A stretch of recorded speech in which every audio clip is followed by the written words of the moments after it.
What do I say this evening after hearing your Vice Chancellor's extraordinary and inspirational speech, full of thoughtful ideas? Here we are to discuss the question of how do we create pedagogical requirements for translating the NEP 2020. But I think any pedagogical imperative, I feel after hearing your Vice Chancellor, should have an imperative which is pedagogical with respect to his speech and all the enunciated in the last half an hour. Extremely thoughtful, extremely pragmatic, and most inspirational. I think it caters to everybody in the audience in the context of everything.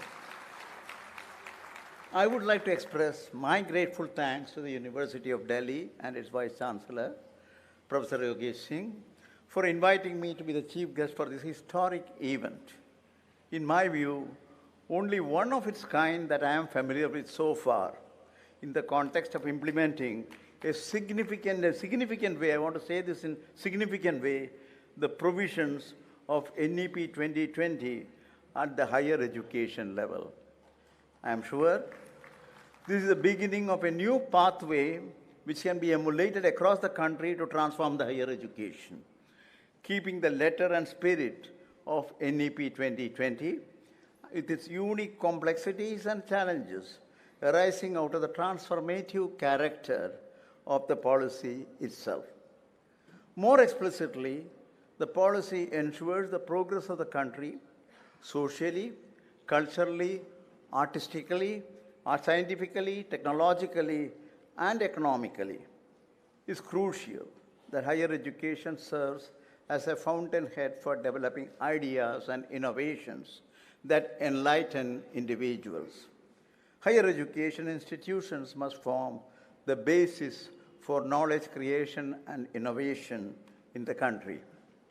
This initiative of University of Delhi is both timely and appropriate with its rich legacy of being always responsive to the fast-changing character of society, calling for constant review of the strategy for ensuring a vibrant and dynamic knowledge system.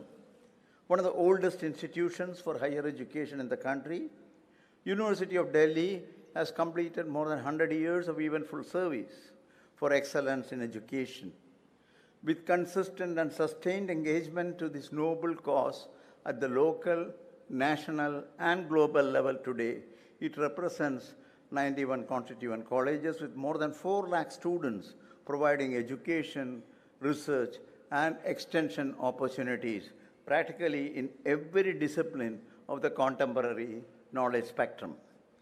This initiative, Mr. Vice Chancellor, not only furthers its extraordinary past, but opens up new vistas in a world full of transformative outcomes in which education has a central role to foster the all-round development of the learners. On this August occasion of the inaugural of the Faculty of Induction program, let me warmly congratulate you and your colleagues for this major milestone, providing the right roadmap for taking the NEP 2020 further to its next critical step. I would like to specifically compliment Professor Pankaj Arora and the team of 3 faculty members, Dr. Sandeep Kumar, Dr. Subhash Chandar, and Professor Vandana Saxena of the Department of Education for the laudable effort in creating the conceptual note on pedagogical imperatives in higher education. Further, I would like to congratulate the new faculty entrants who will benefit out of this initiative and whose future awaits very exciting and productive outcomes in being a part of the NEP 2020. I wish them the very best in their long and eventful career ahead in this noble profession. The NEP 2020 provides an integrated yet flexible approach to education and keeps the interconnectedness of the various phases of education in mind as it lays out an end-to-end educational roadmap for the country. The reality of education is that it is a seamless, continuous process from birth all throughout the life. Advances in developmental, cognitive, and educational psychology considerably influenced our thinking about how we need to address the teaching learning processes of the students and to restructure school and higher education accordingly. The new 5 plus 3 plus 3 plus 4 structure for school education is based on our better understanding of the scientific basis for the child's learning trajectory from birth to secondary school. The distinction between curricular, extracurricular, and co-curricular, as well as between arts, sciences, and vocational subjects are done away with, which is a major step towards making the education holistic. The NEP 2020 accounts for transformations at all levels and domains of education, thereby ensuring reforms in education as a continuum. The shift in school education, especially secondary education, will significantly impact higher education and vice versa.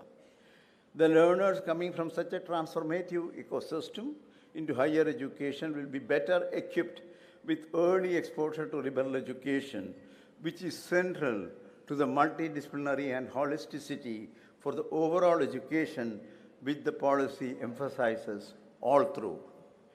The key pillars of a quality learning environment are the curriculum, pedagogy, and assessment. They are critical to enable an optimal learning environment. The NEP 2020 puts emphasis on these pillars to ensure holistic, multidisciplinary, and skill-based and value-based education across all HEIs. The transformational nature of NEP calls for the faculty to play a very seminal role covering several dimensions of education. The purpose and importance of a liberal arts education today is to enable students to explore the numerous remarkable relationships that exist between the sciences and the humanities, mathematics and arts, medicine and physics, etc., and more generally, to explore the surprising unity of all human fields of endeavor. Therefore, a comprehensive liberal arts education develops all capacities of human beings: intellectual, aesthetic, social, physical, emotional, and moral in an integrated manner. It enables one to truly develop both sides of the brain, both the creative and the artistic side and the analytic side. Hence, this kind of education develops the fundamental capacities of individuals on all aspects of being human and is aimed at developing good and complete human beings. Currently, there are about 1,000 universities and 48,000 colleges existing in the country. Of these, over 40% of the colleges run only a single program, and in fact, over 20% of them have enrollment below 100. Only 4% of colleges have enrollment over 3,000. Most of the smaller colleges hardly have any teaching faculty, and there is little or no education taking place, thus severely affecting the integrity of the higher education system in our country. The NEP 2020 proposes that higher educational institutions must be developed into vibrant communities of high-quality teaching, research, and service. These institutions will form a national learning and knowledge generation ecosystem with equitable access to all. There can be multiple benefits if this fragmentation is overcome by consolidating all the HEIs. It will enable resource utilization, increase the range and number of programs and disciplines, increase the number of faculty, and the ability to carry out high-quality multidisciplinary research. By moving towards a higher educational system consisting of large, that is no less than 3,000 students, multidisciplinary universities and colleges with at least one in or every district with more than one HEIs across the country will offer a medium of instruction or programs in local or Indian languages. The issues of quality, quantity, and equity can be addressed. Recognizing that the real world indeed demands a unified and integral application of all knowledge, the policy underscores the need to break any harmful silos between different areas of learning. The policy aims to enable each learner to deeply understand one or more of specialized areas of interest, while at the same time develop a holistic character, ethical and constitutional values, scientific temper, creativity, intellectual curiosity, and spirit of service. It's also envisaged to offer the student a range of disciplines spanning across all streams and domains, including professional, technical, and vocational subjects, and mold them into thoughtful, well-rounded, and creative individuals. The NEP 2020 has also envisaged several ways in which this can be achieved. For example, it required the shaping of undergraduate education to be broad-based across natural sciences, social sciences, arts, humanities, and sports to suit a workplace of multidisciplinary world and ensure motivation for lifelong learning and embracing change. The implementing a holistic and multidisciplinary education requires embracing changes in all aspects, the curricular structure and contents, methods in pedagogy and andrology, the faculty capacities and methods of assessment, the institutional cultures and accreditation, the extent and quality of research, its focus and linkages with innovation. In recent years, an overwhelming wealth of capabilities and talents have been evident for the younger generation of this country. At the same time, the need to fill the gaps in the holistic learning and adequate institutional support has been daunting. At the systemic level, the University Grants Commission and All India Council of Technical Education has notified a vast array of guidelines, regulatory provisions, and enabling initiatives since the adoption of NEP, including the National Credit Framework, Internationalization of Higher Education, National Higher Education Qualification Framework, Academic Bank of Credits, and so on. And that integrates different modes and streams of learning. They can be game changers for improving the quality and access to our education. I'm sure that at some stage, with the coming into operation of the Higher Education Commission of India, these interventions will be appropriately reviewed for their self-consistency and completeness. If multidisciplinary learning has to be effective, multi-pronged actions are necessary in the learning process. In an environment permeated by technoculture and rapid advances in technologies and digitalization, there is tremendous thrust for diversifying and transforming learning methods and learner engagement. Project-based learning, experiential learning, and learning by doing have become extremely important, and their greater penetration into the learning process has become both urgent and indispensable. Integrating disciplines would mean that silos that currently exist between departments and the work environment wherein faculty engage with peers from only their respective discipline should cease. Instead, the faculty will have to engage and interact with colleagues from other disciplines and departments and exchange ideas, explore possibilities of research, and create new experiences for their students. The NEP reforms are directed towards curriculum and pedagogy moving away from rote learning of facts and mechanical procedures.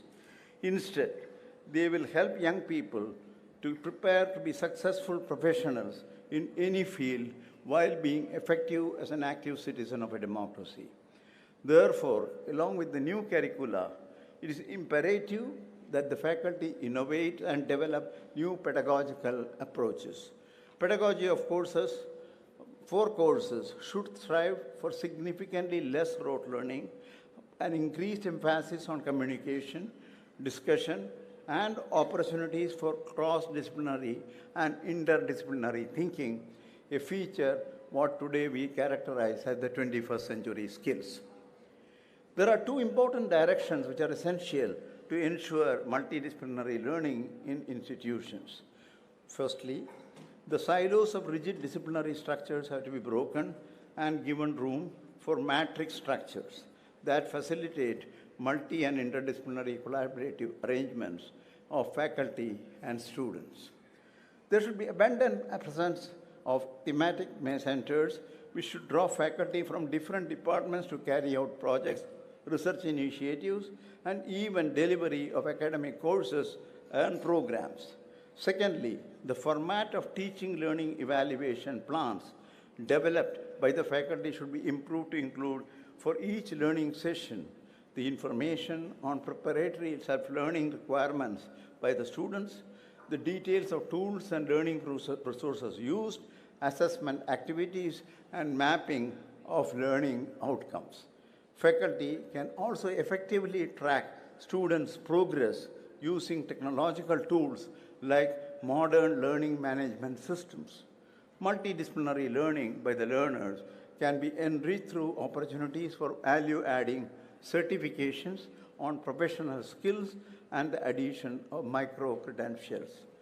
In the current system, there's a lack of autonomy all around. The lack of teacher autonomy has led to severe lack of faculty motivation and scope for innovation. The lack of academic autonomy within the institution must be corrected, for which ensuring institutional autonomy at the systemic level is the first critical reform to be initiated. To ensure faculty members and institutional leaders innovate and explore in their teaching, research, and service, they must have the individual autonomy that allows them to do so. The system of affiliated colleges, which are required to follow a central syllabus, curriculum, pedagogy, and textbooks, makes it very difficult to provide teachers with such autonomy. In the same manner, most institutions and institutional leaders cannot take bold and innovative steps to enhance their educational offerings or research-related community outreach programs because they too do not have the academic, administrative, or financial autonomy to do so. The NEP has clearly stated that the institutional governance will be based on autonomy on all the aspects, that is academic, administrative, and financial. The NEP reforms in higher education strive to provide autonomy in the true sense. It should also be understood that an academic autonomy without the corresponding administrative and financial autonomy could be an impediment to the realization of good academic culture. True autonomy means the freedom to innovate, to compete, to cooperate, to govern more locally, to optimize resources given one's direct local knowledge of circumstances and opportunities, to break silos, and to excel, which NEP advocates as one of the significant transformations in the higher education. Such transformation will ensure that all institutions will be free to start and run novel and cutting-edge programs, develop innovative curricula, govern more locally, given local knowledge of circumstances and requirements, and set up optimal people and career management systems. Such a transition will also ensure that the current affiliation system will be phased out as the current affiliated colleges will develop into autonomous degree-oriented institutions with prospects for further upgrading themselves into the level of teaching-intensive higher education institutions or research-intensive higher education. As already mentioned, the most important factor in the success of higher education institutions is the quality and engagement of its faculty. One of the key objectives of the NEP 2020 is to empower faculty with high competence and deep commitment, energized for excellence in teaching and research. It's important to ensure that each faculty member is happy, enthusiastic, engaged, and motivated towards advancing their students and institutions and professional goals. NEP recommends a series of initiatives to achieve the best motivated and capable faculties in all HEIs. When curriculum and pedagogy moves away from solely rote learning of facts and mechanical procedures, the examination system in higher education will also have to recast. Evaluation will have to be guided by curricular objectives and overarching educational goals. The transitioning from assessment of learning based on memory and recall to an era of assessment for learning, which is not judgmental and helps in planning the next stages of learning, is a big shift. The faculty will be supported to achieve these transformations as there will be a paradigm shift required, but they must be open and ready to adopt it. To ensure high quality research and knowledge generation from higher education, it is critical to have faculty the freedom to design their own curricular and pedagogical approaches, including choice of books and reading material sections, assignments, and assessments within a larger accepted framework. Empowering the faculty to conduct innovative teaching, research, and service as they see is best will be a key motivator and enabler for them to do truly outstanding and creative work. Integrating research and exploration as an instrument of learning has become an inevitable need to achieve the outcome and quality goals. Mandating the research publication as an outcome requirement for a few courses and introducing peer review processes prior to acceptance needs to be implemented on a wider scale. Creating an ecosystem for entrepreneurial culture and entrepreneurial activities by the student has become extremely important. Systematic training, mentoring for developing skills and qualities for entrepreneurial roles should be given greater attention. Research integrated curriculum is the need of the hour. For this, the engagement of the faculty in research and also including the student in the research-related activities assumes paramount importance. Considering the role of faculty to be seminal, they should also be able to design and deliver curricula and contact learning processes with a sound understanding of outcome-based education. They should also be able to provide necessary mentoring support for experiential learning and self-learning by the learners. Effective mentoring by the faculty presupposes an up-to-date knowledge and skills to guide the students for acquiring their main degrees as well as micro-credentials and life skills. In this context, the aspects of lifelong learning and updating one's knowledge is implicit in for effectiveness of related responsibilities. Faculty has to cater to the learner diversity and also inculcate lifelong learning processes. Ability to prepare the learning resources is another important aspect to provide relevant education in the face of continuous and explosive growth of knowledge. It's important to have capability to guide collaborative learning and also to forge and sustain collaborative links with relevant external institutions. Faculty should be able to develop high-quality research outcomes and capacities, develop proposals for research grants on competitive basis, even beyond the needs of a teaching role as mentioned earlier. Maintaining a steady stream of research publications in journals with high impact factor and undertaking of consultancy activities is an inevitable component of faculty engagement expected. Also, the generation of IPR through research has been a criteria for recognition of the faculty performance. Besides possessing skills in the use of modern tools, the faculty should participate in the academic administrative activities to be able to groom themselves for growth in their careers. All of us are happy to recognize that the National Research Foundation, recommended by the NEP 2020, has now become a reality, with both houses of parliament approving the bill to create Anusandhan National Research Foundation Act 2023. The high level of commitment of the government is evident by the decision of the Prime Minister to chair the apex body, together with two key ministers, the Minister of Education and the Minister of Science and Technology, serving as its deputy chairman, and with the necessary provisions for the Ministry of Finance. Needless to emphasize, NRF is a new support system for creating and nurturing research in the universities. Manifesting an ethical compass in their conduct, the faculty should be able to be a role model for students in matters of values such as sustainable development and responsible citizenship. Openness to new pedagogical practices and learning methods, and developing a wide range of rubrics for assessing the projects as well as experiential activities is the need of the hour. Digitalization and its integration in the learning process has become differentiating factor for institutions. Besides, their role in value creation and efficiency. There are expectations on faculty to develop innovative digital learning content as well as online courses, MOOCs, and books. They are also expected to deal with a variety of interactive digital learning systems, tools, virtual labs, and simulators. Thus, the faculty transformation as an indispensable factor for implementing NEP, and in particular, in developing a holistic educational outcome for the graduates.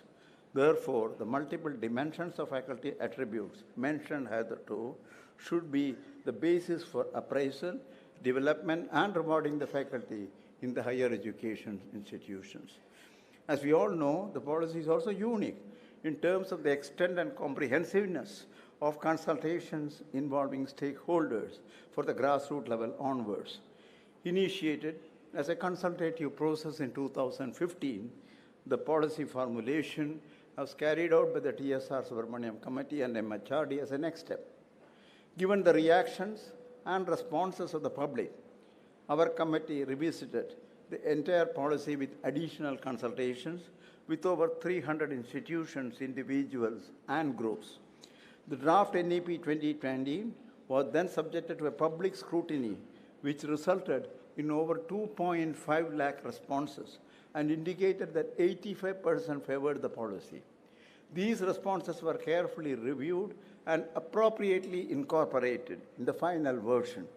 The pre-final version of the NEP was reviewed by some of the leading thinkers in the education in this country who served as peer reviewers of this document. These extensive consultations and their systematic incorporation have ensured the federal and secular nature of our Constitution is reflected in the NEP 2020. In a very real sense, the overall process of the development of NEP was therefore unique.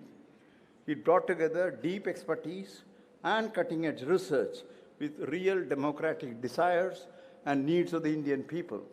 It's truly a national effort with due recognition of the concurrent nature of the policy in all aspects of consultation and formulation of the policy. I am glad that this is being led by the Honorable Minister of Education, Sri Dharmendra Pradhanji.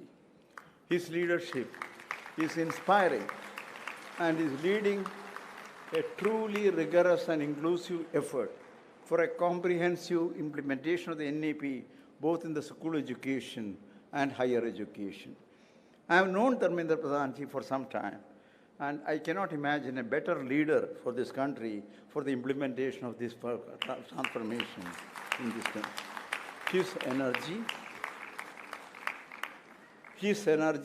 His insights, his real understanding of the ground realities, and his simplicity are remarkable. And with the inspiring leadership of our Prime Minister right at the helm, I am sure together we will transform our country. The present era is full of transformative developments in various aspects of human endeavor. Besides extraordinary developments such as AI and ML, which is shaking the very edifice of the society in its characteristic and functioning, there are also developments such as that the humanity confronts, such as the extreme events like global climate change, pandemic, pockets of severe poverty, and political instability. Education has been always at the center of humanity, which has guided our evolution over millennia with its positive impact. The problems are complex, and corresponding solutions are equally complex. An educational system guiding the societal responses to various demands obviously will have its own special needs and unique challenges at many a time. It is no cakewalk. It's against this background that we have to see NEP 2020. It can place India on the highest pedestal of knowledge and wisdom across the globe. Against this perspective, let us move forward with the courage of conviction. Let the University of Delhi, under the visionary leadership of its Vice-Chancellor, be the torch bearer in this great step forward. I wish you the very best. Thank you.